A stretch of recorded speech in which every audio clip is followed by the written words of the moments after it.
ब्रह्ममुरारिसुरार्चितलिङ्गं निर्मलभाषितशोभितलिङ्गं जन्मजदुःखविनाशकलिङ्गं तत्प्रणमामि सदा शिवलिङ्गं देवमुनिप्रवरार्चितलिङ्गं कामदहनकरुणाकरलिङ्गं रावणदर्पविनाशनलिङ्गं तत्प्रणमामि सदा शिवलिङ्गं सर्वसुगन्धसुलेपितलिङ्गं बुद्धिविवर्धनकारणलिङ्गं सिद्धसुरासुरवन्दितलिङ्गं तत्प्रणमामि सदा शिवलिङ्गं कनकमहामणिभूषितलिङ्गं फणिपतिवेष्टितशोभितलिङ्गं दक्षसुयज्ञविनाशनलिङ्गं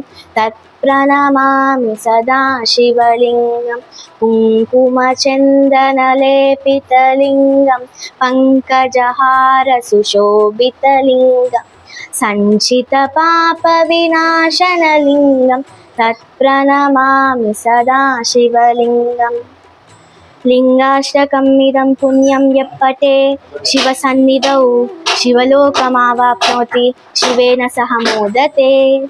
ओम नमः शिवाय।